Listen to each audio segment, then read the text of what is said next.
Students, welcome to online classes. Today we will continue the left part of the solution chapter. Now last class Rawls law ಮತ್ತು henry law ಮೇಲೆ ಇರುವಂಥ ಪ್ರಾಬ್ಲಮ್ಸ್ಗಳನ್ನು discuss ಮಾಡಿದ್ವಿ. ಅಂದರೆ maximum ಆಗಿ ನಾವು concentrate ಮಾಡಿರೋದು problems on henry ಲಾ. ಇವತ್ತೇನು ಮಾಡೋಣ ಅಂದರೆ ಪ್ರಾಬ್ಲಮ್ಸ್ ಆನ್ ರಾಲ್ಸ್ ಲಾ ಮೇಲಿದ್ದು ಸ್ವಲ್ಪ ಡಿಸ್ಕಸ್ ಮಾಡೋಣ. ಅಲ್ಲಿ ಎಕ್ಸಾಮ್ಸಲ್ಲಿ ಬರ್ತಾ ಇರುತ್ತೆ. ಭಾಳ ಸಿಂಪ್ಲೆಸ್ಟ್ ಫಾರ್ಮುಲಾ ನಾವಿಲ್ಲಿ ಅಪ್ಲೈ ಮಾಡಿ ಏನಪ್ಪ ಅಂದರೆ ಇದ್ರ ಬಗ್ಗೆ ನಾವು ನೋಡ್ಕೋಬೋದು.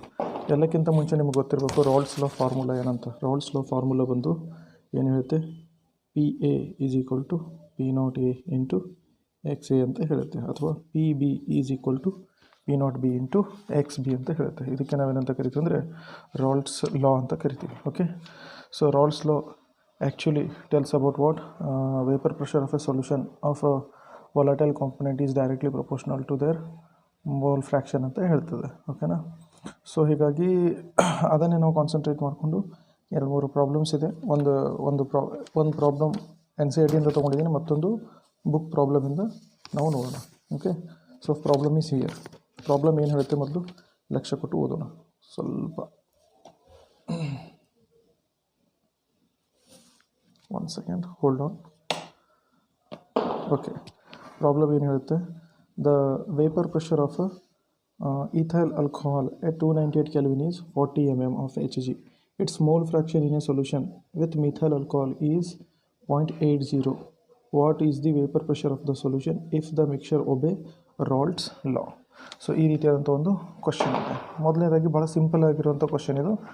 ಎಕ್ಸಾಕ್ಟ್ಲಿ ನಾವು ರಾಲ್ಟ್ಸ್ ಲಾ ಏನಿದೆಲ್ಲ ಅದ್ರ ಮೇಲೇ ಬಂದಿರುವಂಥ ಕ್ವಶನ್ ಇದು. ಓಕೆನಾ. ಇಲ್ಲಿ ಏನಾಗುತ್ತೆ ಅಂದರೆ ಫಸ್ಟ್ ನಾವು ಅಕಾರ್ಡಿಂಗ್ ಟು ರಾಲ್ಸ್ ಲಾ ನೋಡಬೇಕಾಗಿದೆ. ರಾಲ್ಸ್ ಲಾ ಏನು ಹೇಳುತ್ತೆ, ಸೊಲ್ಯೂಷನಲ್ಲಿ ನಾನು ಬರ್ಕೋತೀನಿ. ರಾಲ್ಸ್ ಲಾ ಏನು ಹೇಳುತ್ತೆ, P A is equal to P nought A into X A ಅಂತ ಹೇಳುತ್ತೆ. ಓಕೆನಾ. ಕ್ವಶನಲ್ಲಿ ಏನು ಕೇಳಿದೆ ಅಂದರೆ vapour pressure of ethyl alcohol ಕೊಟ್ಟಿದ್ದಾನೆ. ಕರೆಕ್ಟಾ.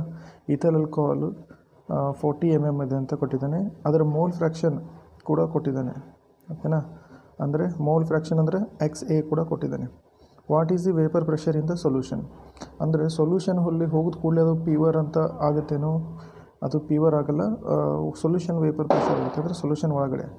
ಹಾಗಾದರೆ ಮೊದಲು ಕೊಟ್ಟಿರೋ ವೇಪರ್ ಪ್ರೆಷರ್ ಯಾವುದಿದೆ, ಮೊದಲು ಕೊಟ್ಟಿರೋ ವೇಪರ್ ಪ್ರೆಷರ್ ಈಥೈಲ್ ಆಲ್ಕೋಹಾಲ್ ಬಂದು ಅದು ಪ್ಯೂರ್ ವೇಪರ್ ಪ್ರೆಷರ್ ಆಗುತ್ತೆ. ಏನಾಗುತ್ತೆ, ಅದು ಪ್ಯೂರ್ ವೇಪರ್ ಪ್ರೆಷರ್. ಅಂದರೆ ಇಲ್ಲಿ ಕೊಟ್ಟಿರೋ ವೇಪರ್ ಪ್ರೆಷರ್ ಏನಿದೆಯಲ್ಲ ಅದು 40 mm Hg. This vapour pressure of ethyl alcohol is called it as P nought A ಅಂತ ಕರಿಬೋದು. ಅಂದರೆ ಎ ಜಾಗದಲ್ಲಿ ನಾನು ಈಥೈಲ್ ಆಲ್ಕೋಹಾಲ್ ಅಂತ ಬರ್ಕೋತೀನಿ. ಓಕೆನಾ. So this is the pure vapour pressure of ethyl alcohol. Mole fraction of the solution is 0.80 m ಇದೆ. ಓಕೆನಾ. ಮೋಲ್ ಫ್ರ್ಯಾಕ್ಷನ್ ಒಂದು ಕಾನ್ಸಂಟ್ರೇಷನ್. ಹಾಗಾದರೆ ವೇಪರ್ ಪ್ರೆಷರಿಂದ ಸೊಲ್ಯೂಷನ್ ಕೇಳ್ತಾ ಇದ್ದಾನೆ ಅಂದರೆ just is asking for P A. Okay, so as it is ನಾವು expect ಮಾಡಿದ ಪ್ರಕಾರ ಫಾರ್ಮುಲೆಯಲ್ಲಿ ಏನೂ ನಾವು ಚೇಂಜಸ್ ಮಾಡೋಕ್ಕೆ ಬರೋಲ್ಲ. ಇದ್ದಂಗೆ ಇಟ್ಬಿಟ್ಟು ಆನ್ಸರ್ ತೆಗಿಬಹುದು. ಹೌದಾ. ಬನ್ನಿ ಹಾಗಾದರೆ ಇದನ್ನು ಹೇಗಿರ್ತೀವಿ. ಮೊದಲು ಪಿ ನಾಟ್ ಎ ಅಂದರೆ ಎಷ್ಟು ಬರ್ಕೊಳ್ಳೋಣ. P nought A is equal to 40 mm. Correct. ಆನಂತರ X A is equal to ಎಷ್ಟಿದೆ, 0.80. ಕರೆಕ್ಟಾ. ಆನಂತರ ಎರಡನ್ನು ಏನು ಮಾಡಿರಿ, ಮಲ್ಟಿಪ್ಲೈ ಮಾಡಿಬಿಡಿ. So therefore P A is equal to 40 into 0.80 ಎಷ್ಟಾಗುತ್ತೆ. ಸೊ ಇದು 0 ಇರಲಿಲ್ಲ ಅಂದರೆ 320 ಆಗ್ತಿತ್ತು, ಬಟ್ 0 ಇರೋದ್ರಿಂದ it's 32. So 32 mm Hg is the P A. ಅರ್ಥ ಆಯಿತಾ. ಸೊ ಈ ರೀತಿ ಸಿಂಪಲ್ ಆಗಿರುವಂಥ ಪ್ರಾಬ್ಲಮ್ಸ್ಗಳು 1 ಮಾರ್ಕ್ಸಿಗೆ ಒಂದು ಸರಿ ಕೇಳ್ತಾ ಇರ್ತಾನೆ ಬೋರ್ಡ್ ಪಾಯಿಂಟ್ ಆಫ್ ವ್ಯೂವಿಂದ. ಸೊ ಅಲ್ಲಿ ನೀವು ಈ ರೀತಿ ಸಾಲ್ವ್ ಮಾಡಲಿಕ್ಕೆ ಬರುತ್ತೆ. ಓಕೆ, ಬನ್ನಿ ಹಾಗಾದರೆ ಇನ್ನೊಂದು ಪ್ರಾಬ್ಲಮ್ ನೋಡೋಣ. ಇದು ಸ್ವಲ್ಪ ದೊಡ್ಡದಿದೆ, ಸ್ವಲ್ಪ ಇಂಪಾರ್ಟೆಂಟ್ಲಿ ಅಂದರೆ ಸ್ವಲ್ಪ ಹೈ ಲೆವೆಲ್ ಪ್ರಾಬ್ಲಮ್ ಅಂತ ತಿಳ್ಕೊಂಬಿಡಿ. ಸೊ ಕ್ವಶನ್ ಏನಿದೆ ಅಂದರೆ vapour N C I T problem ಇದು. Okay, vapour pressure of CHCl3 ಅಂದರೆ ಯಾವುದು, ಕ್ಲೋರೋಫಾರ್ಮ್. CH2Cl2 dichloro. ಇದೇನಾಗುತ್ತೆ, ಒಂದು ಕ್ಲೋರೋಫಾರ್ಮ್ ಆದರೆ ಮತ್ತೊಂದು ಡೈಕ್ಲೋರೋ ಮೀಥೇನ್ ಆಗುತ್ತೆ. ಓಕೆನಾ. ಅದಕ್ಕೆ ಹೆಸರು IPCಯಲ್ಲಿ ನೀವು ಮುಂದೆ ಓದ್ತೀರಿ. So dichloromethane dichloromethane at 298 Kelvin are 200 mm and 415 mm respectively. ಇವೇನು ಕೊಟ್ಟಿದ್ದಾನೆ, ಎರಡರದ್ದು ವೇಪರ್ ಪ್ರೆಷರ್ಗಳು ಕೊಟ್ಟಿದ್ದಾನೆ. Calculate the vapor pressure of the solution prepared by mixing 25.5 gram of chloroform and 40 gram of ಯಾವುದು ಡೈಕ್ಲೋರೋಮೀಥೇನ್ದು ಅದರದ್ದು ಮಿಕ್ಸ್ ಮಾಡಿದ ನಂತರ ಅದ್ರ ವೇಪರ್ ಪ್ರೆಷರಲ್ಲಿ ಏನಾದರೂ what is the vapour pressure resulting vapour pressure ಅಂತ ಕೇಳಿದ್ದಾನೆ. ಜೊತೆಗೆ mole fraction of each components ಕೂಡ ಕೇಳಿದ್ದಾನೆ. ಓಕೆನಾ. ಸೊ ಒನ್ ಬೈ ಒನ್ ಮೊದಲು ಏನು ಮಾಡೋಣ ಅಂದರೆ ವೇಪರ್ ಪ್ರೆಷರ್ ಕಂಡುಹಿಡಿಯೋಕ್ಕಿಂತ ಮುಂಚೆ ನಮಗೆ ಇಲ್ಲಿ ನೋಡಿ ಇದನ್ನು ಹೇಗೆ ಮಾಡಬೇಕಾಗುತ್ತೆ ಅಂದರೆ ಫಸ್ಟ್ ನಾವು ನಂಬರ್ ಆಫ್ ಮೋಲ್ಸ್ ಮುಖಾಂತರ ನೋಡಬೇಕಾಗುತ್ತೆ. ಓಕೆ, ಯಾಕಂದರೆ ನಮ್ಮ ಫಾರ್ಮುಲಾದಲ್ಲಿ ಏನಿದೆ ನಾನು ಆವಾಗಲೇ ಹೇಳಿದ್ದೀನಿ. ಸಪೋಸ್ ಇಲ್ಲಿ ಎರಡು ಕಾಂಪೊನೆಂಟ್ ಕೊಟ್ಟಿದ್ದಾನೆ ಅಂದರೆ ಒಂದು P A is equal to P nought A into X A ಆದರೆ ಮತ್ತೊಂದು ಏನಾಗುತ್ತೆ P B is equal to P nought B into X B ಆಗುತ್ತೆ. ಓಕೆನಾ. ಇಲ್ಲಿ ಎಕ್ಸ್ ಅಂದರೆ ಏನಂತ ಹೇಳಿದ್ದೀನಿ, ಎಕ್ಸ್ ಅಂದರೆ ಮೋಲ್ ಫ್ರ್ಯಾಕ್ಷನ್ ಅಂತ ಹೇಳಿದ್ದೀನಿ. ಸೊ ಮೋಲ್ ಫ್ರ್ಯಾಕ್ಷನ್ ಕಂಡುಹಿಡಿಬೇಕಂದ್ರೆ ನಮಗೆ ನಂಬರ್ ಆಫ್ ಮೋಲ್ಸ್ ಗೊತ್ತಿರಬೇಕು ಎರಡರದ್ದು, ಕರೆಕ್ಟಾ. ಸೊ ಅದೇ ರೀತಿ ಎಕ್ಸ್ ಬಿ ಅಂದರೆ ಇದ್ರದ್ದು N B divide by N A plus N B ಅಂತ ಹೇಳ್ತೀವಿ, ಕರೆಕ್ಟಾ. ಸೊ ಎರಡರದ್ದು ಗೊತ್ತಿದ್ದಾಗ ಮಾತ್ರ ನಾವು ಕಂಡುಹಿಡಿಯೋಕ್ಕೆ ಬರುತ್ತೆ. ಸೊ ಅದಕ್ಕಾಗಿ ನಾವೇನು ಮಾಡೋಣ, ಮೊದಲು ನಂಬರ್ ಆಫ್ ಮೋಲ್ಸ್ ಕಂಡುಹಿಡಿಯೋಣ. ನಂಬರ್ ಆಫ್ ಮೋಲ್ಸ್ ಕಂಡುಹಿಡಿಬೇಕಂದ್ರೆ ಏನು ಬೇಕು, ನಂಬರ್ ಆಫ್ ಮೋಲ್ಸ್ ಅಂದರೆ W A divide by M A. ಅದೇ ರೀತಿ ಎನ್ ಬಿ ಅಂದ್ರೇನು, W B divided by M B ಅಂದರೆ given mass divided by molar mass, given mass divided by molar mass. Given mass ಅಂತ ಕೊಟ್ಟಿದ್ದಾನೆ, molar mass ನಾವು ಫಾರ್ಮುಲಾಗಳಿಂದ ಕಂಡುಹಿಡ್ಕೋಬೇಕು. ಅದರಿಂದ ನಾವು ಏನು ಮಾಡಬೇಕು, ನಂಬರ್ ಆಫ್ ಮೋಲ್ಸ್ ಕಂಡುಹಿಡಬೇಕು. ನಂಬರ್ ಆಫ್ ಮೋಲ್ಸಿಂದ ಮೋಲ್ ಫ್ರ್ಯಾಕ್ಷನ್ ಕಂಡುಹಿಡಬೇಕು. ಈ ಮೋಲ್ ಫ್ರ್ಯಾಕ್ಷನನ್ನು ಇಲ್ಲಿ ಬಳಸಿದರೆ ನಮಗೇನು ಸಿಗುತ್ತೆ ಅಂದರೆ ರಿಸಲ್ಟಿಂಗ್ ವೇಪರ್ ಪ್ರೆಷರ್ಗಳು ಸಿಗ್ತವೆ. ಆ ವೇಪರ್ ಪ್ರೆಷರ್ ಸಿಕ್ಕಿದ್ದು ಈ ರೀತಿ ನಾವು ಎರಡನ್ನೂ ಕೂಡ ಕ್ಯಾಲ್ಕುಲೇಟ್ ಮಾಡಬಹುದು. ಓಕೆನಾ. ಭಾಳ ಸಿಂಪಲ್ ಆಗಿದೆ. ಇನ್ನೊಂದು ಸರಿ ಹೇಳ್ತಾಯಿದ್ದೀನಿ ನೋಡಿ, this is the our formula. ಈ ಫಾರ್ಮುಲಾದಲ್ಲಿ ಎಕ್ಸ್ ಎ ಮತ್ತು ಎಕ್ಸ್ ಬಿ ಬರುತ್ತೆ. ಎಕ್ಸ್ ಬಿ ಇದ್ದಾವೆ. ಎಕ್ಸ್ ಎ ಅಂದ್ರೇನು, ಮೋಲ್ ಫ್ರ್ಯಾಕ್ಷನ್. ಮೋಲ್ ಫ್ರ್ಯಾಕ್ಷನ್ ಅಂದರೆ number of moles of one component to the total number of moles. ಅಂದರೆ ನಂಬರ್ ಆಫ್ ಮೋಲ್ಸ್ ಅಂದ್ರೇನು, given mass divided by molar mass. So ಈ ರೀತಿ ನಾವು ಮಾಡಿಕೊಂಡು ಹೋಗಬೇಕು. ಓಕೆನಾ. ಬನ್ನಿ ಹಾಗಾದರೆ ಮೊದಲೇನು ಮಾಡೋಣ ಅಂದರೆ ಸೆಕೆಂಡ್ ಎಕ್ಸಾಂಪಲ್ ಅಲ್ವಾ, ಸೊಲ್ಯೂಷನ್ ಅಂತ ಬರೀತೀನಿ. ಸೊ ಇಲ್ಲೇನು ಮಾಡ್ತೀನಿ, ಮೊದಲನೇದಾಗಿ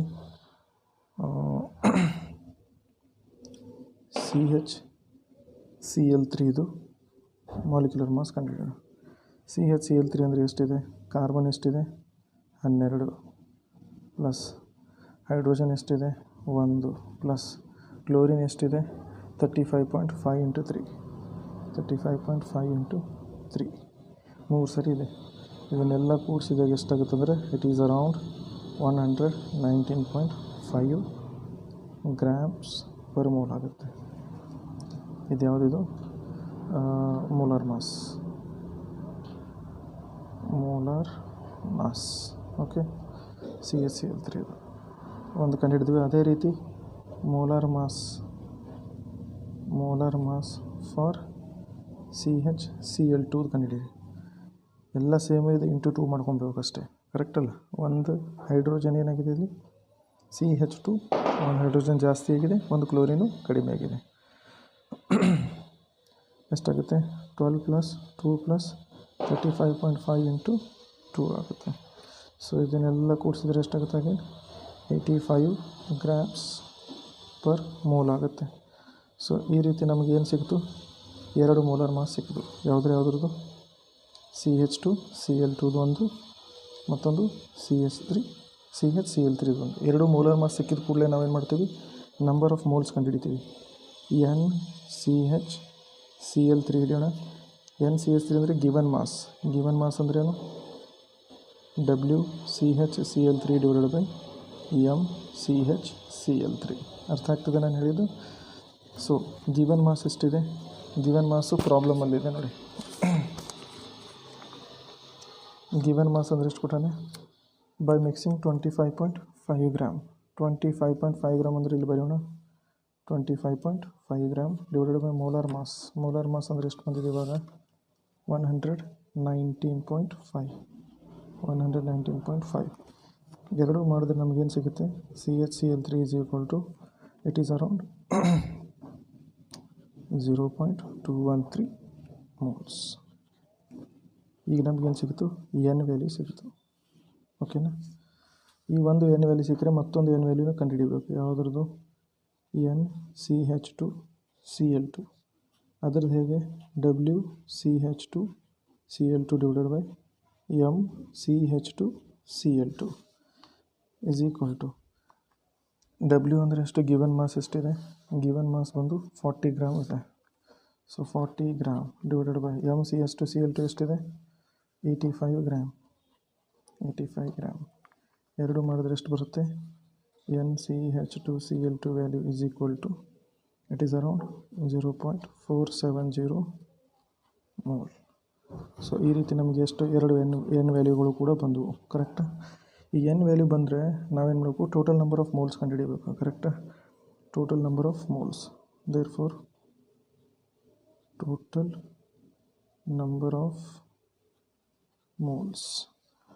number of moles is equal to ಏನು ಮಾಡ್ತೀರಿ, total number of moles is equal to ಅಂದರೆ ಏನು, number of moles of component NCHCl3 plus NCH2Cl2.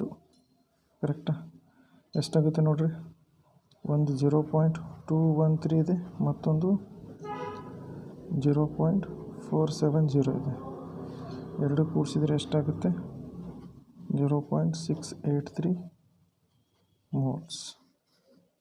This is total number of moles. ಕರೆಕ್ಟಾ? So total number of moles ಅಂದರೆ ಇದು NA plus NB value ಆಯಿತು. Okay, ಈಗ ನನಗೇನು ಕಂಡುಹಿಡಬೇಕು, X ಕಂಡುಹಿಡಬೇಕು ಅಂತ ಹೇಳಿದ್ದೆ. ಎಕ್ಸ್ ಕಂಡುಹಿಡಬೇಕಂದ್ರೆ CHCl3 is equal to NCHCl3 divided by NCHCl3 plus NCH2Cl2. Number of moles of NCH3 ಎಷ್ಟಿದೆ, 0.213 ಇದೆ. ಸೊ 0.213 ಡಿವೈಡೆಡ್ ಬೈ ಎರಡರದ್ದು ಆ್ಯಡ್ ಮಾಡಿರೋದು ಇಲ್ಲಿದೆ 0.683. ಸೊ ಎರಡು ಇದು ಮಾಡಿದಾಗ ಎಷ್ಟು ಬರುತ್ತೆ answer, the answer is around 0.312. ಇದು ಯಾವುದ್ರ ಬಂತು, ಎಕ್ಸ್. ಅದಕ್ಕೆ ನಾನು ಇಲ್ಲಿ XCHCl3 ಈಸ್ ಈಕ್ವಲ್ ಟು 0.312. ಇನ್ನೊಂದು ಮಾಡೋ ಅವಶ್ಯಕತೆ ಇಲ್ಲ. ಇನ್ನೊಂದನ್ನು ಹೇಗೆ ಮಾಡಬೇಕಂದ್ರೆ ಭಾಳ ಸಿಂಪಲ್ ಆಗಿದೆ. ಏನಪ್ಪ ಅಂದರೆ XCHCl3 ಪ್ಲಸ್ XCH2Cl2 ಯಾವಾಗಲೂ ಇದಕ್ಕೆ ಸಮನಾಗಿರುತ್ತೆ, total components of the solution is always equal to 1. Total number of moles of fraction of a solution is always equal to 1. ಇದು ಒಂದು ಇದೆ ಅಂದರೆ ಇದ್ರದ್ದು ನನಗೆ ಗೊತ್ತಿಲ್ಲ, ಇದ್ರದ್ದು ಇವಾಗ ಕಂಡುಹಿಡಿದೀವಿ. ಕರೆಕ್ಟಾ? So XCH2Cl2 is equal to 1 minus ಇದನ್ನು ಈ ಕಡೆ ತಾನೆ ಅಂದರೆ ಎಷ್ಟಾಗುತ್ತೆ, 0.312. What is the answer? The answer is around 0.688. So ಈ ರೀತಿ ಯಾವುದ್ರ ಸಿಗುತ್ತೆ, ಎಕ್ಸ್ ವ್ಯಾಲ್ಯೂ ಸಿಗುತ್ತೆ. ಓಕೆನಾ? ಇದರದ್ದು ಎಕ್ಸ್ ವ್ಯಾಲ್ಯೂ ಸಿಗುತ್ತೆ, ಇದರದ್ದು ಎಕ್ಸ್ ವ್ಯಾಲ್ಯೂ ಸಿಗುತ್ತೆ. ಈಗೇನು ಮಾಡಬೇಕು, ಎರಡರದ್ದು ಮೋಲ್ ಫ್ರ್ಯಾಕ್ಷನ್, ಎರಡರದ್ದು ಏನಪ್ಪ ಅಂದರೆ ರಾಲ್ಟ್ಸ್ ಲಾ ಒಳಗಡೆ ಇನ್ಸರ್ಟ್ ಮಾಡಬೇಕು. Okay, what is the formula for Raoult's law? Raoult's law formula ಹೇಳಿದ್ದೀನಲ್ಲ. What is the Raoult's law formula? So ಮೊದಲನೇದು PCHCl3 is equal to P0 CHCl3 into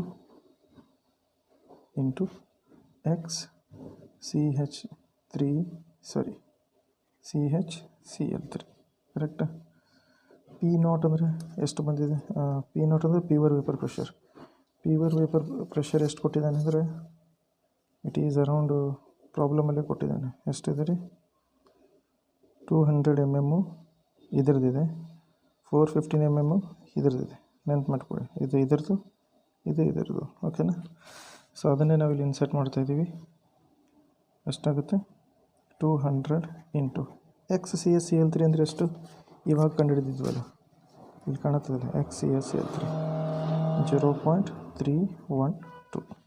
ಎರಡನ್ನು ಮಲ್ಟಿಪ್ಲೈ ಮಾಡಿದ್ರೆ what is the answer, we are getting 62.4 mmHg. So ಈ ರೀತಿ ನಾವು vapour pressure of CHCl3 ಕಂಡುಹಿಡಿದ್ವಿ. ಅದೇ ರೀತಿ ಮತ್ತೊಂದ್ರದ್ದು ಯಾವ್ದಾರು ಕಂಡುಹಿಡಬೇಕು, CH2Cl2 ನೋಡಬೇಕು. P0 of CH2Cl2 into XCH2Cl2. ಕರೆಕ್ಟಾ? ಇಲ್ಲಿ ಏನು ಮಾಡಬೇಕು, ಪಿ ನಾಟ್ ಅಂದರೆ ಎಷ್ಟು ಬಂದಿದೆ, ಕ್ವಶನಲ್ಲಿ ಎಷ್ಟು ಕೊಟ್ಟಿದ್ದಾನೆ, ಇಟ್ ಈಸ್ 415 mm.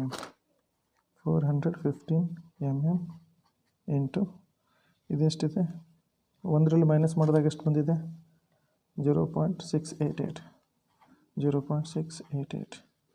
ಸೊ ಎರಡನ್ನ ಇದು ಮಾಡಿದ್ರೆ ಎಷ್ಟು ಬರುತ್ತೆ answer, the answer is around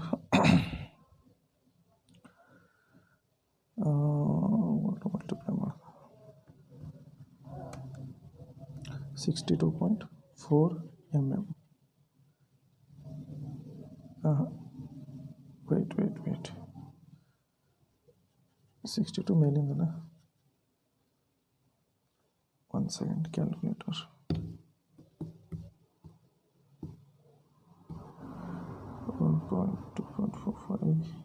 it is 288. ಎಷ್ಟಾಗುತ್ತೆ, 288.5 ಆಗುತ್ತೆ. ಸೊ ಹೀಗಾದ ಕೂಡಲೇ ಟೋಟಲ್ ಪ್ರೆಷರ್ ಕಂಡುಹಿಡಿ ಅಂತ ಇದ್ದಾನೆ. P total is equal to ಏನು ಮಾಡ್ತೀರಿ, P total is equal to PCH plus PCH2Cl2 ಮಾಡಬೇಕು. ಸೊ ಇದ್ರ ಪ್ರೆಷರ್ ಎಷ್ಟು ಬಂದಿದೆ, 62.4 ಬಂದಿದೆ. ಇದ್ರ ಪ್ರೆಷರ್ ಎಷ್ಟು ಬಂದಿದೆ, 288.5 ಬಂದಿದೆ. ಹಾಗಾದರೆ ಪಿ ಟೋಟಲ್ ಎಷ್ಟಾಗುತ್ತೆ, 347.9 mmHg. ಸೊ ಈ ರೀತಿ ನಾವು ಏನು ಕಂಡುಹಿಡಿತೀವಿ, ಪಿ ಟೋಟಲ್ ಕಂಡುಹಿಡಿತೀವಿ. So this is the way of making ಏನಪ್ಪ ಅಂದರೆ calculating the total pressure. Okay, P total ಆದ ಕೂಡಲೇ ನೆಕ್ಸ್ಟ್ ಏನು ಕೇಳಿದಾನೆ, mole fraction in vapour phase ಕೇಳಿದ್ದಾನೆ. So mole fraction of each component in a solution ಒಳಗಡೆ ಯಾವ ರೂಪದಲ್ಲಿ ಇರುತ್ತೆ, ವೇಪರ್ ಫೇಸ್ ರೂಪದಲ್ಲಿ ಇರುತ್ತೆ. ಯಾಕಂದರೆ ಎರಡೂ ಕಾಂಪೊನೆಂಟ್ಗಳು ನಾವು ಏನು ಮಾಡಿದ್ದೀವಿ, ಇವು ಹೇಗಿದಾವೆ ಅಂದರೆ ಎರಡು ಇವಾಪ್ರೇಟಿವ್ ಅಂದರೆ ಬೇಗ ಏನಾಗುತ್ತೆ ಅಂದರೆ ವಾಲಟೈಲ್ ಕಾಂಪೊನೆಂಟ್ಸ್ಗಳು. ವಾಲಟೈಲ್ ಕಾಂಪೊನೆಂಟ್ಸ್ ಅಂದರೆ ಬೇಗ ಏನಾಗುತ್ತೆ, ದೇ ಬಿಕಮ್ ವೇಪರೈಸಸ್. ಓಕೆ, ಅಲ್ಲಿ ಇದ್ದಿದ್ದು ಮೊದಲು ಕಂಡುಹಿಡಿದಿದ್ದು ಏನಿತ್ತು, ಮೊದಲು ಕಂಡುಹಿಡಿದಿದ್ದು ಸೊಲ್ಯೂಷನ್ ರೂಪದಲ್ಲಿತ್ತು. ಇವಾಗ ಯಾವ ರೂಪದಲ್ಲಿದೆ, ವೇಪರ್ ಫೇಸ್ ರೂಪದಲ್ಲಿದೆ. ಸೊ ವೇಪರ್ ಫೇಸ್ ರೂಪದಲ್ಲಿದ್ದರೆ, 1 second ಇದರ ಕಂಟಿನ್ಯೂಷನ್ ಮಾಡ್ತೀನಿ. ವೇಪರ್ ಫೇಸಲ್ಲಿದ್ದರೆ ಅಲ್ಲಿ ಎಕ್ಸ್ ಅಂತ ತೊಗೊಂಡಿದ್ದೀವಿ ಅಂದರೆ ಇಲ್ಲಿ ಏನು ಮಾಡೋಣ, ಕನ್ಫ್ಯೂಷನ್ ಆಗೋದು ಬೇಡ ಅಂತ ವಾಯ್ ತೊಗೋತೀನಿ. ಯಾವುದಕ್ಕೆ, ಮೋಲ್ ಫ್ರ್ಯಾಕ್ಷನ್ಗೆ. ಓಕೆನಾ. ಸೊ ಸೆಕೆಂಡ್ ಪಾರ್ಟ್ ಏನು, mole fraction. So mole fraction ಕಂಡುಹಿಡಿಬೇಕಾಗಿದೆ ನಮಗೆ. ಸೊ ಮೋಲ್ ಫ್ರ್ಯಾಕ್ಷನ್ ಕಂಡುಹಿಡಿಬೇಕಾಗಿದೆ ಅಂದರೆ ಏನು ಮಾಡ್ತೀನಿ, YCHCl3 is equal to P0. ಇಲ್ಲಿ ಯಾಕೆ ನಾವು ಆ ರೀತಿ ತೊಗೋತಿದ್ದೀವಿ ಅಂತ ನಿಮ್ಮ ಕ್ವಶನ್ ಬರಬಹುದು. ಓಕೆನಾ. ನೋಡಿ, ಭಾಳ ಸಿಂಪಲ್ ಇದೆ. ಇದನ್ನು ನಾನು ಏನು ಮಾಡಿದ್ದೀನಪ್ಪ ಅಂದರೆ, ಮೋಲ್ ಫ್ರ್ಯಾಕ್ಷನ್ ಕಂಡುಹಿಡಿತಾ ಇದ್ದೀನಿ ಅಂದ್ರೆ ಅದೇ ಫಾರ್ಮುಲಾನ ಸ್ವಲ್ಪ ಚೇಂಜಸ್ ಮಾಡ್ಕೊಂಡಿದ್ದೀನಿ. ಓಕೆನಾ. ಯಾವ ಫಾರ್ಮುಲಾನ, ಈ ಫಾರ್ಮುಲಾ ಇತ್ತಲ್ಲ, P is equal to P0 into x ಅಂತಿತ್ತಲ್ಲ, ಅದಕ್ಕೆ ಇದನ್ನೇ ಸ್ವಲ್ಪ ಚೇಂಜಸ್ ಮಾಡ್ಕೊಂಡಿದ್ದೀನಿ. ಓಕೆನಾ. So YCHCl3 is equal to vapour ಪ್ರೆಷರಲ್ಲಿ ನಾವೇನು ಮಾಡ್ತೀವಿ, PCHCl3 divided by total pressure. Okay. So mole fraction ಅಂದರೆ ಹೇಗೆಂದರೆ, ನಂಗೆ ಪರ್ಟಿಕ್ಯುಲರ್ ಕಾಂಪೊನೆಂಟ್ ಕಂಡುಹಿಡಿಬೇಕಂದ್ರೆ ಪರ್ಟಿಕ್ಯುಲರ್ ಕಾಂಪೊನೆಂಟ್ ಮೋಲ್ ಫ್ರ್ಯಾಕ್ಷನ್ ಹೇಗೆ ಮಾಡ್ತೀರಿ, x is equal to NA divided by NA plus NB ಮಾಡ್ತಿರಲ್ಲ. ಇಲ್ಲಿ ನಾವು ಪ್ರೆಷರ್ ಕಂಡುಹಿಡಬೇಕಾದ್ರೆ ಟೋಟಲ್ ಪ್ರೆಷರ್ ಅದೇ ರೀತಿ ಇದಕ್ಕೆ particular pressure divided by total pressure ಅಂತ ಮಾಡ್ಕೋಬೋದು. ನಂಬರ್ ಆಫ್ ಮೋಲ್ ಜಾಗದಾಗ PA ಅಂತ ಹಾಕಿರಿ, then it will become PA and PB. ಇದನ್ನು ನಾನು Y ಅಂತ ತೊಗೊಂಡಿದ್ದೀನಿ ಇಷ್ಟೇ, ಮತ್ತೇನು ಚೇಂಜಸ್ ಏನಿಲ್ಲ. ಸೊ ಮೋಲ್ ಫ್ರ್ಯಾಕ್ಷನ್ ಕಂಡುಹಿಡಬೇಕಂದ್ರೆ then Y of CHCl3 is equal to P of CHCl3 divided by total pressure. ಓಕೆನಾ. ಸೊ P ಆಫ್ CHCl3 ಎಷ್ಟಿದೆ, ಇದು ಪ್ರೆಷರ್ ಫಾರ್ CHCl3 ಎಷ್ಟು ಬಂತು, ಇಟ್ ಈಸ್ ಅರೌಂಡ್ 62.4 ಬಂತಲ್ಲ. ಇಲ್ಲಿ ಮಾಡಿದ್ದು ನೋಡಿ 62.4. ಸೊ ಅದನ್ನು ನಾನು ಇಲ್ಲಿ ಇನ್ಸರ್ಟ್ ಮಾಡ್ತೀನಿ. 62.4 ಡಿವೈಡೆಡ್ ಬೈ ಟೋಟಲ್ ಪ್ರೆಷರ್ ಎಷ್ಟು ಬಂದಿದೆ, 347.9. ಈ ರೀತಿ ಮಾಡಿದಾಗ Y ಫಾರ್ CHCl3 ಬರುತ್ತೆ. What is the answer, it is 62.4 divided by 347.9, 0.18. So ಈ ರೀತಿ ಯಾವ್ದು ಬಂತು, mole fraction in the vapour phase ಇದು ಬಂದರೆ, ಅದೇ ರೀತಿ CH2Cl2 ನೋಡೋಣ, is equal to pressure of CH2Cl2 divided by P. So ಇಲ್ಲೇನು ಮಾಡ್ತೀನಿ, ಭಾಳ ಸಿಂಪಲ್ಲಾಗಿ PCH2Cl2 ಎಷ್ಟಿದೆ, ಇಟ್ ಈಸ್ ಅರೌಂಡ್ 277 ಇದೆ. PCH2Cl2 ಸಾರಿ 288.5 ಇದೆ. So 288.5 divided by total pressure ಎಷ್ಟಿದೆ 347.9.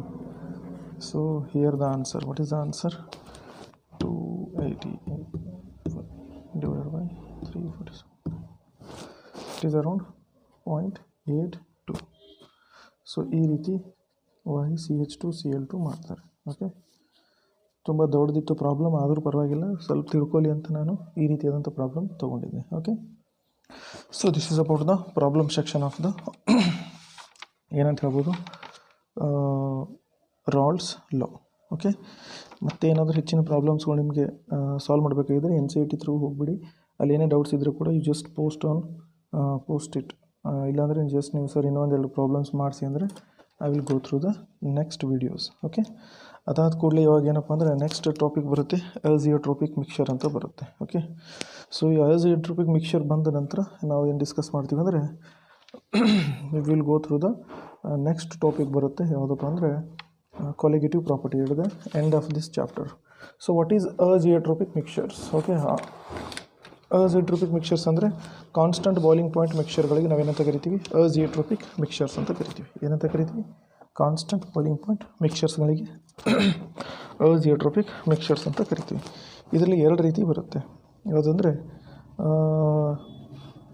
The solution which show large positive deviation from the Raoult's law and forms minimum boiling point ಅಜಿಯೋಟ್ರೋಪಿಕ್ mixture, ಮತ್ತೊಂದು maximum boiling point ಅಜಿಯೋಟ್ರೋಪಿಕ್ mixture. ಹಾಗಂದ್ರೆ ಏನು ಅಂತ ನಾನು ಡೀಟೇಲಾಗಿ ಹೇಳ್ತೀನಿ. ಓಕೆ, ಭಾಳ ಸಿಂಪಲ್ ಇದೆ, ಈಸಿ ಇದೆ. ಆವಾಗ ಇದ್ರ ಮೇಲೂ ಕೂಡ ಎಕ್ಸಾಮ್ಸಲ್ಲಿ ಗ್ರಾಫ್ಗಳ ಮೇಲೆ ಏನು ಮಾಡ್ತಾ ಇರ್ತಾನೆ, JEE ಆಗಲಿ ನೀಟಲ್ಲಿ ಕ್ವಶನ್ಸ್ಗಳು ಕೊಡ್ತಾ ಇರ್ತಾನೆ. ಓಕೆ, ಐಡೆಂಟಿಫೈ ದಿಸ್ ಗ್ರಾಫ್ ಅಂತ ಈ ರೀತಿ ಕೊಡ್ತಾನೆ, ಅಥವಾ ಬೋರ್ಡ್ ಎಕ್ಸಾಮ್ಸಲ್ಲಿ ಕೆಲವೊಂದ್ಸರಿ ಕೊಡ್ಬೋದು. ಅಂದರೆ ಇದು ಪಾಸಿಟಿವ್ ಡಿವಿಯೇಷನ್ ಇದೆಯಾ ಅಥವಾ ನೆಗೆಟಿವ್ ಡಿವಿಯೇಷನ್ ಗ್ರಾಫ್ ಅನ್ನೋದನ್ನು. ಓಕೆ, ಬನ್ನಿ ಹಾಗಾದರೆ ನೆಕ್ಸ್ಟ್ ಟಾಪಿಕ್ ಯಾವುದಪ್ಪ ಅಂದರೆ ಅಜಿಯೋಟ್ರೋಪಿಕ್ ಮಿಕ್ಸ್ಚರ್ಸ್.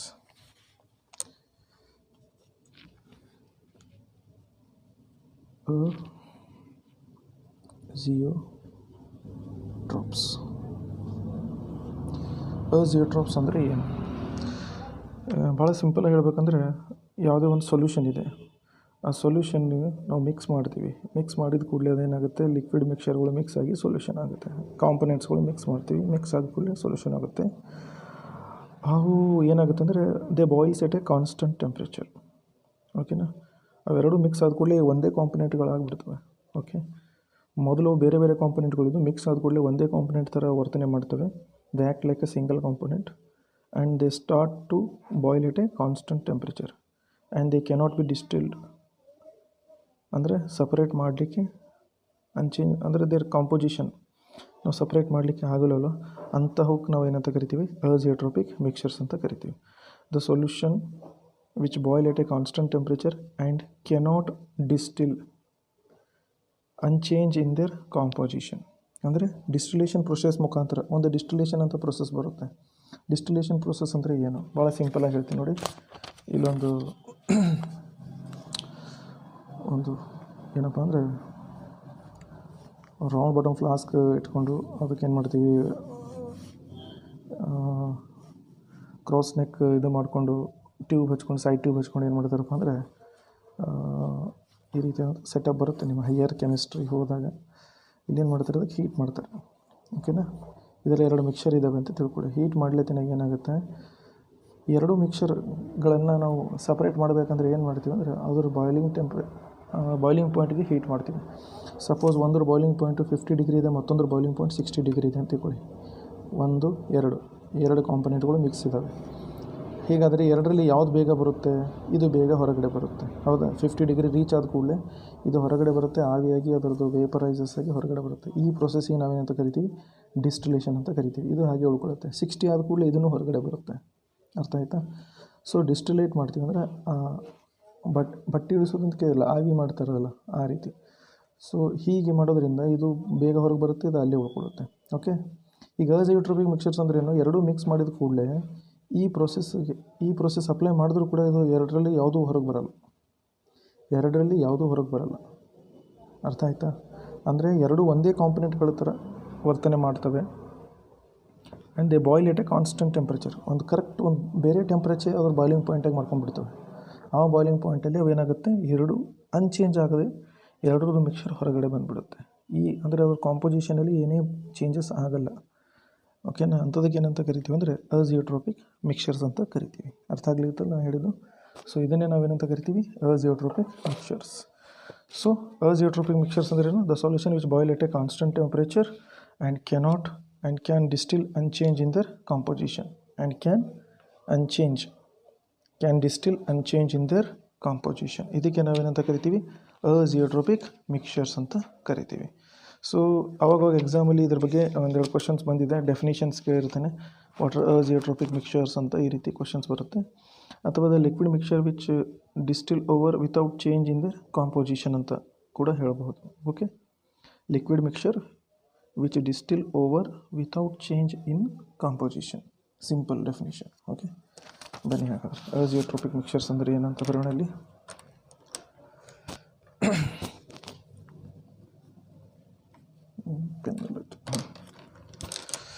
ಇಲ್ಲಿ ಬರೀತೀನಿ ನೋಡ್ರಿ. The liquid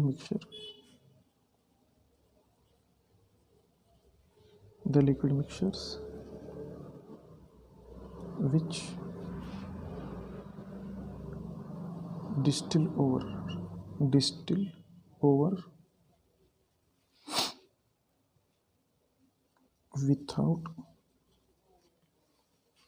without change in composition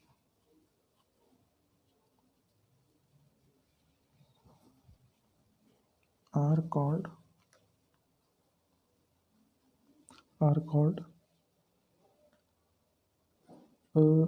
ಅಜಿಯೋಟ್ರೋಪ್ಸ್. ಇವಕ್ಕೆ ಇನ್ನೊಂದು ಹೆಸರು ಬರುತ್ತಾ? ಇನ್ನೊಂದು ಹೆಸರು ಏನಪ್ಪ ಅಂದ್ರೆ ಕಾನ್ಸ್ಟಂಟ್ ಬಾಯ್ಲಿಂಗ್ ಪಾಯಿಂಟ್ ಮಿಕ್ಸರ್ ಅಂತಲೂ ಕರೀತಾರೆ. Or constant boiling point mixture. Constant boiling point mixture ಅಂತ ಕೂಡ ಕರೀತಾರೆ. ಇದರಲ್ಲಿ ಎರಡು ರೀತಿ ಇದೆ. ಓಕೆ, ಯಾವುದು? ಒಂದು minimum boiling point azeotropes, minimum boiling point azeotropes, ಮತ್ತೊಂದು maximum boiling point azeotropes. Minimum boiling point azeotropes, maximum boiling point azeotropes. So ಮೊದಲನೇದಾಗಿ ಏನು ನೋಡೋಣ ಅಂದರೆ ಮಿನಿಮಮ್ ಬಾಯ್ಲಿಂಗ್ ಪಾಯಿಂಟ್ ಅಜಿಯೋಟ್ರೋಪ್ಸ್ ನೋಡೋಣ. What we discuss? Minimum boiling point ಅಜಿಯೋಟ್ರೋಪ್ಸ್.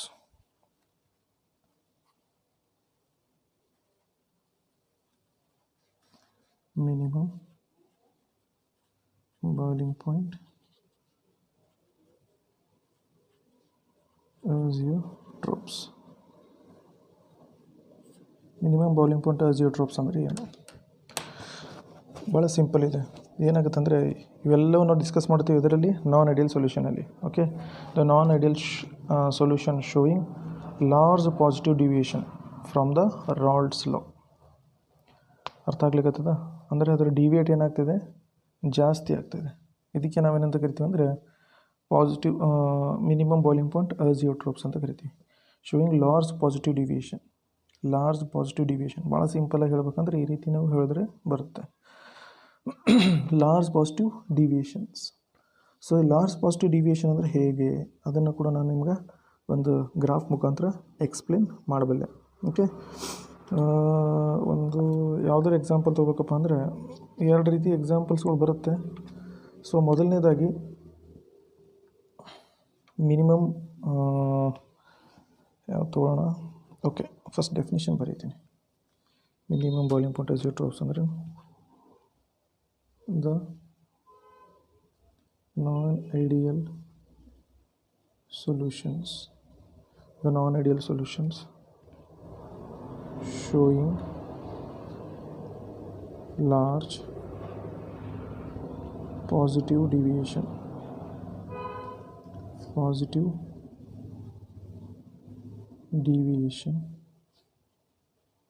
from Rolle's law. From Rolle's law. ಓಕೆನಾ. So minimum boiling point example ಯಾವ್ದು ತೊಗೊಳೋಣ ಅಂದರೆ water benzene best example ಬರುತ್ತೆ. Example ಬಂದು water benzene, water in benzene ತೊಗೋಬೋದು. ಓಕೆನಾ. So ಇಲ್ಲಿ ಏನಾಗುತ್ತೆ,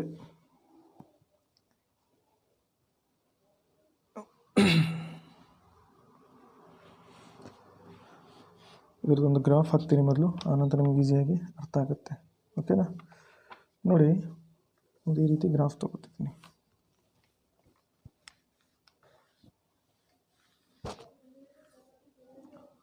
ವಾಟರ್ ಬೆಂಜಿನ್ ತೊಗೊಳ್ಳೋಣ, ಇಲ್ಲಾಂದರೆ ಎನ್ ಸಿ ಐ ಟಿಯಲ್ಲಿ ಯಾವ್ದು ತೊಗೊಂಡಿದ್ದಾನೆ ಅಂದರೆ N C I T took around ಇರಲಿ ವಾಟರ್ ಬೆಂಜಿನ್ದು ಒಂದು ಎಕ್ಸಾಂಪಲ್ ತೊಗೊಂಡು ನಿಮ್ಮ ನಂತರ ಅದ್ರ ಬಗ್ಗೆ ನಾನು ಹೇಳ್ತೀನಿ. ಸೊ ಹಾಗೆ ಒಂದು ಕಾಂಪೊನೆಂಟ್ ಈ ಕಡೆ, ಮತ್ತೊಂದು ಕಾಂಪೊನೆಂಟ್ ಈ ಕಡೆ. ಓಕೆ, ಈ ರೀತಿ ಎರಡು ಕಾಂಪೊನೆಂಟ್ಗಳು ಇದ್ದಾವೆ. ಓಕೆನಾ. ಸೊ ಹೀಗಿದ್ದಾಗ ಒಂದು ಕಡೆ ಇಥನಾಲ್, ಮತ್ತೊಂದು ಕಡೆ water. So water boiling point ಸ್ವಲ್ಪ ಸಮ್ವೇರ್ ಅರೌಂಡ್ ಇಲ್ಲಿದೆ ಅಂತ ತಿಳ್ಕೊಳ್ಳಿ. ಓಕೆ. ಬೆಂಜಿನ್ ಅಂದರೆ ಇದು ಆರ್ಗ್ಯಾನಿಕ್ ಇದಿರೋದ್ರಿಂದ ಸ್ವಲ್ಪ ಏನಾಗುತ್ತೆ, ಬಹಳ ಬೇಗನೆ ವಾಟ್ ಹ್ಯಾಪನ್ಸ್ ಇವಾಪ್ರೇಟ್ ಆಗಿ ಹೋಗ್ಬಿಡುತ್ತೆ. ಮಿಕ್ಸ್ ಆಗಿದೆ ಅಂತ ತಿಳ್ಕೊಂಡು, ಎರಡು ಮಿಕ್ಸ್ ಆಗುತ್ತೆ ಅಂತ ತಿಳ್ಕೊಂಡು, ಎರಡು ಮಿಕ್ಸ್ ಮಾಡಿದಾಗ ಇದರದ್ದು ಬಾಯ್ಲಿಂಗ್ ಪಾಯಿಂಟು ಸಮ್ವೇರ್ ಅರೌಂಡ್ ಇಲ್ಲಿದೆ ಅಂತ ತಿಳ್ಕೊಂಡು, ಸ್ವಲ್ಪ ಕೆಳಗಡೆ ಸ್ವಲ್ಪ ಒಂದು ಕೆಲಸ ಮಾಡಿ ಇಲ್ಲಿ ತೊಗೊಳ್ತೀನಿ, ಒಂದು ಇಲ್ಲಿ ಒಂದು ಇಲ್ಲಿ. ಓಕೆ. ಈಗ ಏನಾಗುತ್ತಪ್ಪ ಅಂದರೆ ಇದ್ರ ಬಾಯ್ಲಿಂಗ್ ಪಾಯಿಂಟ್ ಇಲ್ಲಿತ್ತು, ಇದರ ಬಾಯ್ಲಿಂಗ್ ಪಾಯಿಂಟ್ ಇಲ್ಲಿತ್ತು. ಅರ್ಥ ಆಗ್ಲಿಕ್ಕತ್ತದ? ಈ ಎರಡು ಮಿಕ್ಸ್ ಮಾಡಿದ ಕೂಡಲೇ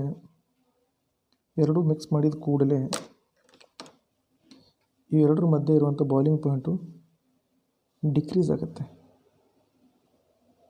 ಅರ್ಥ ಆಗ್ಲಿಕ್ಕತ್ತದ? ಈ ರೀತಿ ಸ್ಟಡಿ ಮಾಡಿ ಡಿಕ್ರೀಸ್ ಆಗುತ್ತೆ. ತಿಳಿತಾನೆ ಹೇಳಿದ್ದು?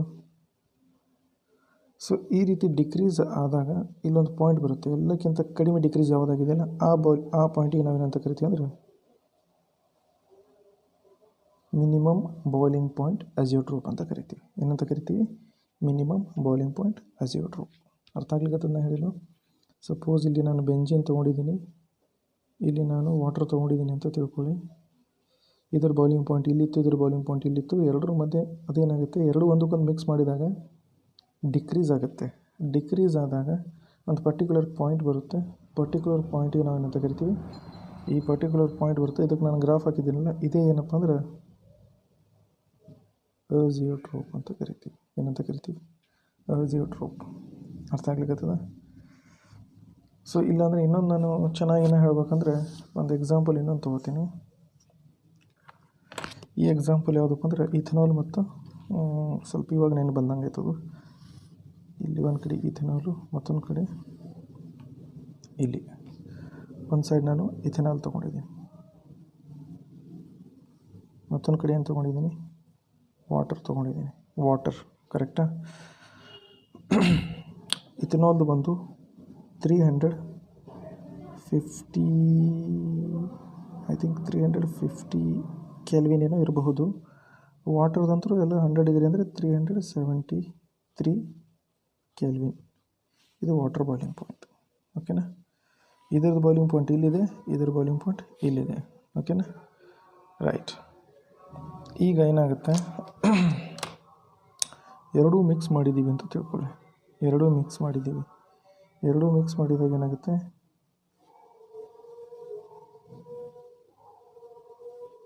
ಇಲ್ಲೊಂದು ಪರ್ಟಿಕ್ಯುಲರ್ ಪಾಯಿಂಟಲ್ಲಿ ಭಾಳ ಕಡಿಮೆ ತೋರಿಸ್ತದೆ. ಸೊ ಈ ಪಾಯಿಂಟಿಂದ ನಾವು ಕೆಳಗಡೆ ಎಕ್ಸ್ಟ್ರಾಪೋಲೇಟ್ ಮಾಡಿಕೊಂಡು ಈ ಪರ್ಟಿಕ್ಯುಲರ್ ಪಾಯಿಂಟಿಗೆ ಟಚ್ ಮಾಡಿದಾಗ ನಮಗೆ ಇಲ್ಲಿ ಏನು ಸಿಗುತ್ತೆ ಅಂದರೆ ಮೋಲ್ ಫ್ರ್ಯಾಕ್ಷನ್ ಆಫ್ ವಾಟರ್ ಇಲ್ಲಿ ಸಿಗುತ್ತೆ. So this graph is basically around temperature versus mole fraction ಮಾಡ್ತಾಯಿದ್ದೀವಿ. ಓಕೆನಾ. So temperature versus mole fraction ಮಾಡಿದಾಗ ಒಂದು ಕಡೆ ಇಥನಾಲ್ ತೊಗೊಂಡಿದ್ದೀವಿ, ಮತ್ತೊಂದು ಕಡೆ ವಾಟರ್ ತೊಗೊಂಡಿದ್ದೀವಿ. ಓಕೆ. ಸೊ ಹೀಗಿದ್ದಾಗ ಏನಾಯ್ತದಂದ್ರೆ ಎರಡೂ ಮಿಕ್ಸ್ ಮಾಡಿದಾಗ ಈ ಎರಡರದ್ದು ಬಾಯ್ಲಿಂಗ್ ಪಾಯಿಂಟ್ ಒಟ್ಟು ಮತ್ತೆ ಡಿಕ್ರೀಸ್ ಆಗುತ್ತೆ. ಅರ್ಥ ಆಯಿತಾ. ಮತ್ತೆ ಡಿಕ್ರೀಸ್ ಆದಾಗ ಇದಕ್ಕೆ ನಾವೇನಂತ ಕರಿತೀವಿ ಅಂದರೆ ಮಿನಿಮಮ್ ಬಾಯ್ಲಿಂಗ್ ಪಾಯಿಂಟ್ ಅಜಿಯೋಟ್ರೋಪ್ಸ್ ಅಂತ ಕರಿತೀವಿ. ಏನಂತ ಕರಿತೀವಿ? Minimum boiling point. ಇದು ಬಂದು ಎಲ್ಲಿಗೆ ಬಂದು ಇದಾಗುತ್ತಪ್ಪ ಅಂದರೆ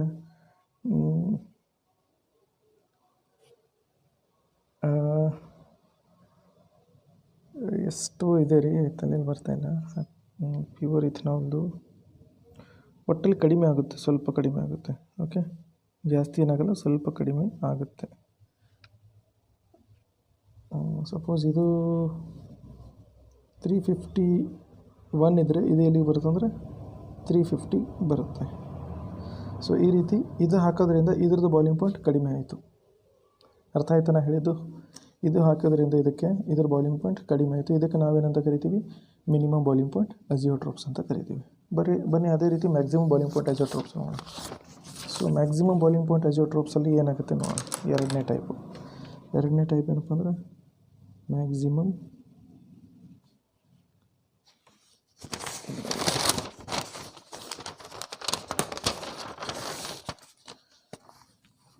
maximum boiling point azeotropes. So ಇದರ ಡೆಫಿನಿಷನ್ ಏನಾಗುತ್ತೆ ಮ್ಯಾಕ್ಸಿಮಮ್ ಬಾಯ್ಲಿಂಗ್ ಪಾಯಿಂಟ್ ಅಜಿಯೋಟ್ರೋಪ್ಸ್ದು? So non ideal solutions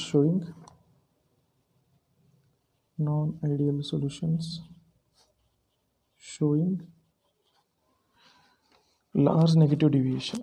ಅಲ್ಲೇನಿತ್ತು large positive ಇತ್ತು, ಇಲ್ಲೇನಾಗುತ್ತೆ large negative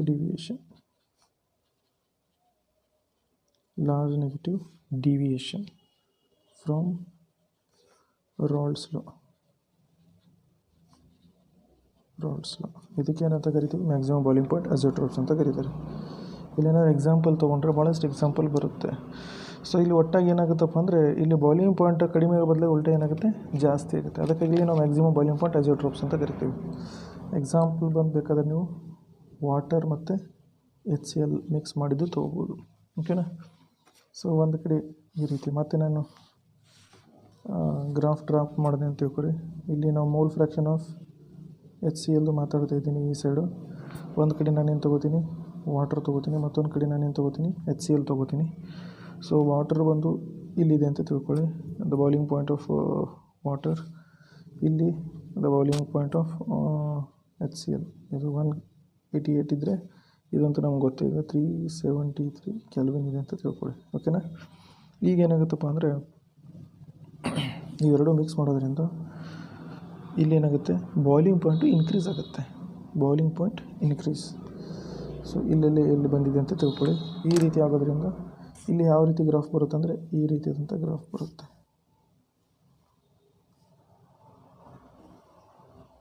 so this point ಇದಕ್ಕೆ ನಾವೇನಂತ ಕರಿತೀವಿ? ಅಜಿಯೋಟ್ರೋಪಿಕ್ ಪಾಯಿಂಟ್ ಅಂತ ಅಥವಾ ಅಜಿಯೋಟ್ರೋಪ್ಸ್ ಅಂತ ಕರಿತೀವಿ. ಅಜಿಯೋಟ್ರೋಪ್. ಸೊ ಈ ಪಾಯಿಂಟ್ ಎಷ್ಟು ಇರ್ಬೋದು ಸರ್?